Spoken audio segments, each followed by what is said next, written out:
Hi, I'm Amy. I'm the artist behind Winterwood Studio, and as you saw from the title, today I'm going to tell you about how I quit my job to become an artist full-time with no way of knowing if it's going to be successful or not. So stay tuned if you want to hear my story. So in case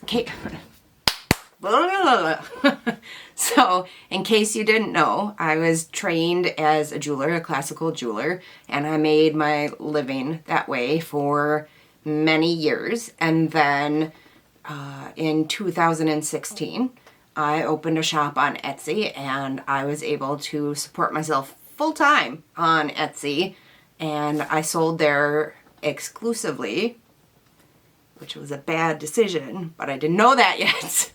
But I'm telling you right now, don't put all your eggs in one basket like I did. So, yeah. But I sold there exclusively, and I made a very nice living there for 5 years. So for 5 years, I sold on Etsy exclusively, and I made enough money to support myself. It was a full-time income, and I was very happy. I got to work from home. I have 2 boys, and one of them has some medical issues, so he has to miss a lot of school. So it was extremely lucky that I was able to work from home. My husband has a job where he cannot miss, so it was not unusual for my son to miss 28, 30 days out of a school year.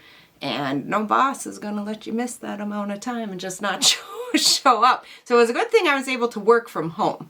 And everything was fine and dandy and just great until March of 2020. And I know you know what happened there. Yeah, so when my kids' school closed, suddenly I had both kids home with me all the time. And they hated the online learning. They couldn't do it. We couldn't do it. It was not working. So we finished out that school year, and I kept my shop open. It was still okay. I did start to notice sales going down at that point, obviously, like so many other people in retail, but it was still enough that I wasn't horribly worried. We were doing all right. And so then when fall of 2020 started, and my kids' school was still doing distance learning, we tried it. We tried until October, and it just didn't work. So in October, at that point, and again, my Etsy store was still open. I was still making a livable income.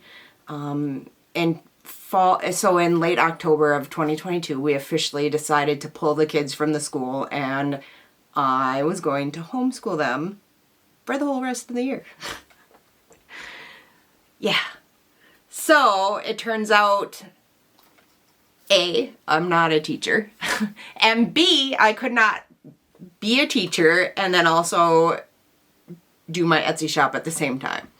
So from November until I think early June, I had to shut my shop. I put it in vacation mode, and I just focused on my kids and their education and staying sane. There was lots of chocolate eaten, lots of baking going on, a little too much alcohol at night.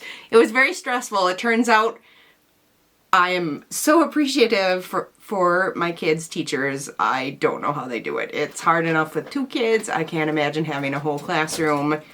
I don't know how they don't go, crazy after the end of their first year. So if you're a teacher, good job.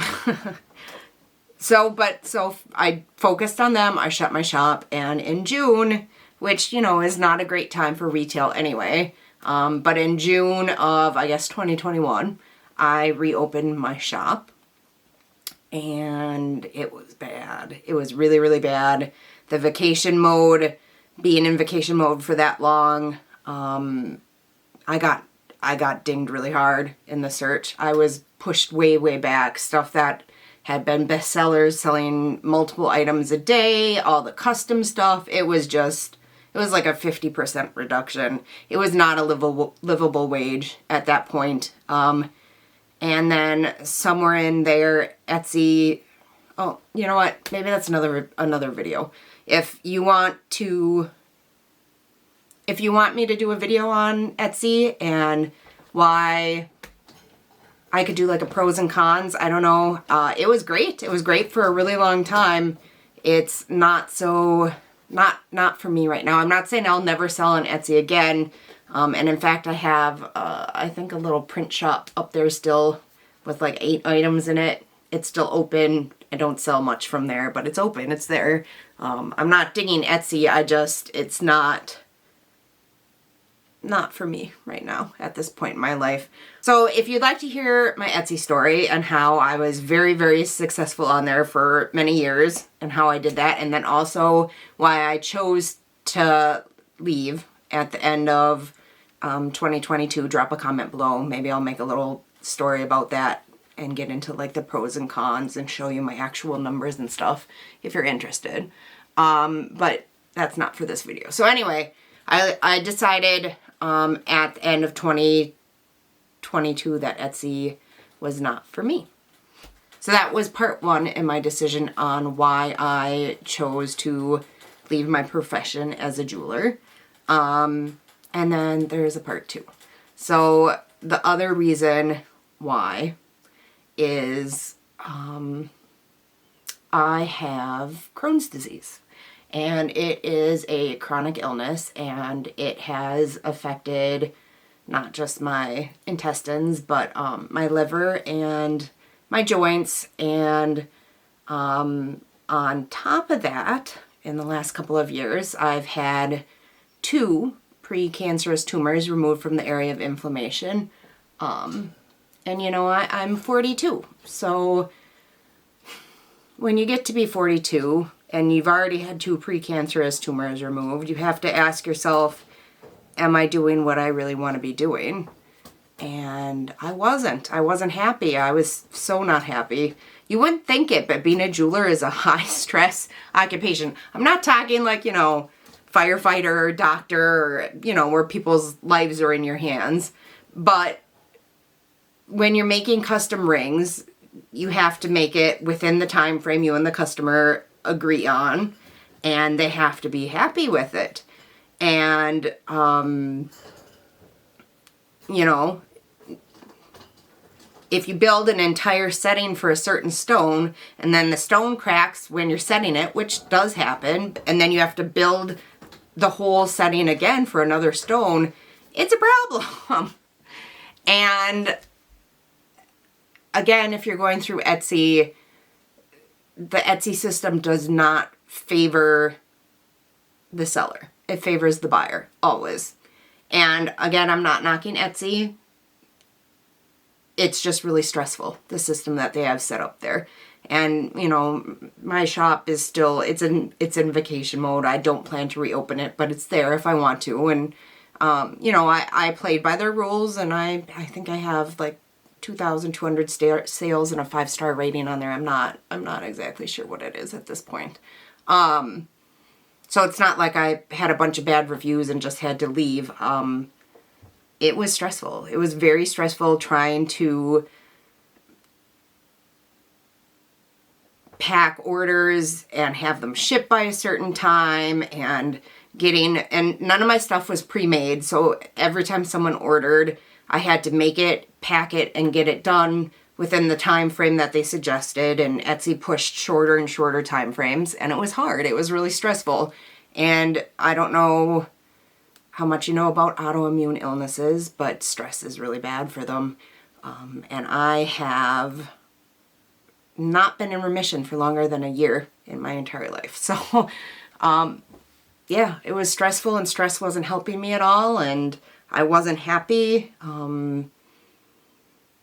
I wasn't real big on the customer service. It was just a lot of work for not as much money as it should have been. And that, again, that's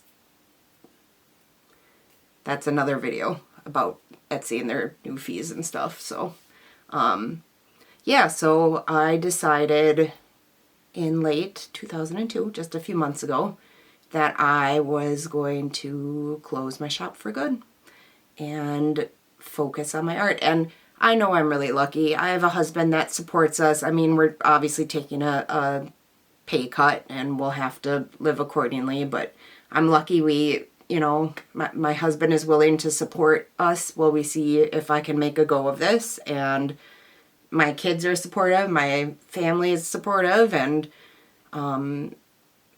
it might not work. It might be a whole year of my life where it is wasted. But I'm 42 and I don't know how long I'll be here, so I want to try. We'll see what happens.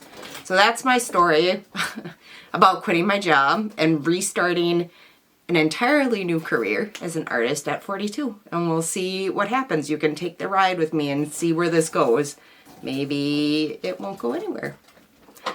Maybe in a year my video will be gone from the internet. But maybe not. So we'll see. If you want to follow along, you know, subscribe and hit the little like button. You know, at this time, I think I have 76 subscribers, 86, somewhere in there. So, you know, any little bit helps. Yeah, anyway, so I'm planning to do a lot of behind the scenes artist life and tutorials. I like to teach. I like to teach my techniques. And I'm hoping to do that on here. And then some relaxing time lapses and just little how-tos and little fun videos. Like I'm gonna be filling my new gouache palette here and swatching the colors, hopefully on Monday, so that'll be fun.